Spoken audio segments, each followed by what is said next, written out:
This is our eighth annual. What, eighth? Eighth, yep. And whose idea was it to begin with? So it started, I really don't. It's been 8 years. I don't remember who started it.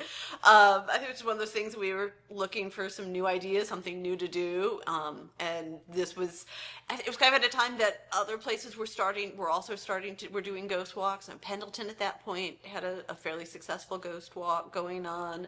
And let's give it a try and see how it goes. And it has been a huge success ever since. You've been here how long now? I've been here 10 years. And when did somebody first tell you about the ghost of the depot here? Within my first year, within my first month or two, I started hearing the stories. We have the distinction of one point we were called the most haunted place in the upstate. We've had a number of different paranormal groups come through, so it's something it's just kind of part of who we are here at the museum. And Belton being, when was Belton established? What year? Belton was established in 1855, right after the railroad came through here. And these are the kind of towns you're not that far away from 200 years that the ghost stories start popping up, right? Mm-hmm. Right, yes. There's all sorts of stories, not only here at the depot, but we've talked to people who say that their homes that have been around for well over 100 years, that they think their home might be haunted as well. They hear things, see things, so all sorts of stories here in Belton. So is that where the ideas have come from over the years for the ghost walk, from people coming and telling you? I think many of them have come from, we'll talk to the homeowners of the places where we're doing the stories, and they'll share things that they have experienced within their own home, and we incorporate those into the stories. And as the years have gone by, y'all have added more drama and actors to act out some of the roles and some of those things? The very first year we did it, it really was just people reading a story. And then we, for a while, partnered with BHP's drama program. And so we had the students actually acting out the stories. That particular teacher has left, and in reworking that, we're hoping to start that partnership up again. We would love to start that partnership up again at some point. But for now, we have other people that are also kind of dramatizing the stories, acting them out a little bit. It just makes it that much more fun for the people coming to enjoy the walk. They're very enthusiastic, the people who are doing it, yeah. Yes, we get people who they want to do it year after year. They love doing it. We also have people that come for the walk, that pay the tickets to come to see it year after year. I just spoke to someone last week she said, we've been doing it, this will be our 8th year. She said she's been coming for 6 years and is excited that this will be her 7th. So we definitely have a good crowd of people that they love doing this. Local tradition now. It's becoming a local tradition. What are the ghost stops this year?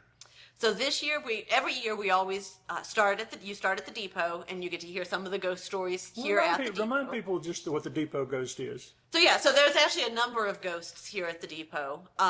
We've had a number of different paranormal groups come, and they found everything from a child at one end of the building. We believe it was probably a porter who would have been carrying luggage. That's one of my favorites.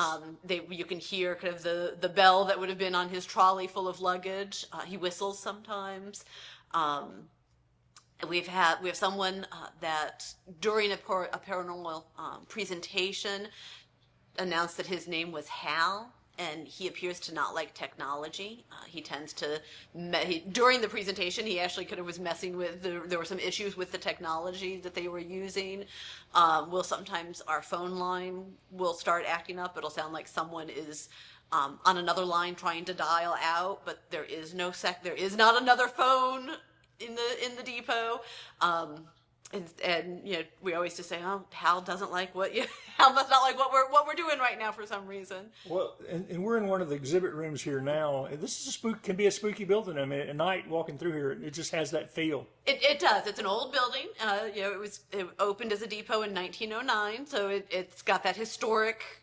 A lot of people have been through it over the years. Any old building, has all those creaks and moans and groans. Just any old building has, but it can have kind of, especially knowing that we've been deemed one of the most haunted places. Those creaks and groans kind of have an added dimension to them. Okay, other than the spooky depot, what do we have this year?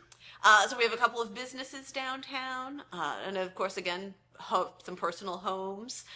We have stories about a police officer, stories about a businessman, a fire, just a little of everything. A favorite that people want to see over and over that y'all repeat, or y'all just kind of cycle them in and out? Or So we've been working very hard on making sure we have new stories. So there's really, you're not, even if you've come 5-6 years, you're not going to be seeing the exact same thing year after year. With the exception of the depot stories, we are kind of just what historically we've had here at the depot. So we thankfully don't have new ghosts appearing here at the depot, but all of the other stories are at least slightly different year after year. So there's always something new. You're not going to just be seeing the same things every year. And you brought in actual, legitimate historians to talk about real stories, whether it was ghost or not, over the years, right? Yeah, so we always tell people at the start that each story has some piece of truth in it and some fiction, and you can choose for yourself how much of the story is true and how much of it is fiction. And we leave that up to each person to decide how much of it they want to believe or not. Do you have a personal favorite so far? Or? I think they're all great. And a part of it is not just the story, but part of it also is the person who chooses to embody that story for us each year. They're all just great stories. And y'all, I think, have intentionally set it up for all ages. It's not too scary for the little ones. That's correct. Yeah, there's nothing too scary, nothing gory. We make sure that they're all family-friendly stories. That doesn't mean you might not, get a little chill up your spine or something, but it's not something that's going to terrorize and give nightmares to anyone. And it's about a mile walk usually? About a mile and a half. Yeah. I guess the scariest thing's crossing the highway. Yeah.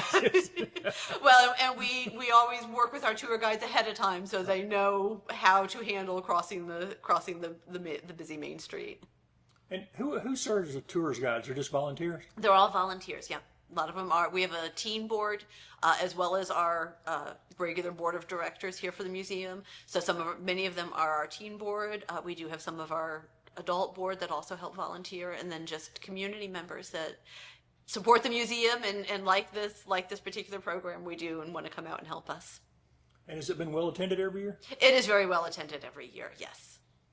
Particularly for a ticketed event, too. Yeah, yes, because it is a ticketed event. But yeah, we sell out most of our tours. Well, all right. Following this, there's some other big events coming up here between now and the end of the year. Remind people what else is going on. Yeah, our next big event will be the Saturday before Thanksgiving, and that's our annual turkey shoot. For people who don't know, tell them you're not shooting turkeys. Yeah, no, no. We always say that no live turkeys are hurt in the course of this event. It's held at Tony Creek Plantation, and you're shooting at targets. For a chance to win a variety of prizes, and you get to choose how many prizes you want to try to win. You can as many chances as you want, and this is it's a big fundraiser for us every year. It's a lot of fun. There's the only skill involved is being able to point a gun to the target, and as long because then it's shotgun, so it's just the closest pellet to the center of the target, and as long as you hit the target, the rest of that's just kind of luck. So anyone could do it. We have people there that will help if you don't own a gun, if you don't know how to shoot a gun but would like to learn. They'll help you through that, how to safely do it. And we've had people who their first time shooting the gun, they win a prize. We've got prizes for children as well, but there's a couple of children's categories as well. So we ask anyone and everyone is welcome to come out. It's a great fun day. And when is that? So that's going to be on Saturday, November 22nd. Registration will start at about 8:30 that morning, and then we'll be shooting by 9 o'clock. Usually goes until about 1.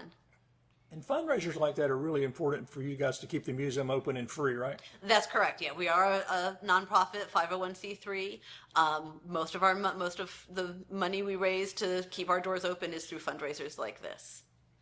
And you got anything other than turkey shoot planned between now and the end of the year? The Belton Christmas tree lighting will be Thursday, November 20th. The Christmas parade will be Saturday, December 6th. Those are events we hold every year, so we hope to see big crowds for both of those as well.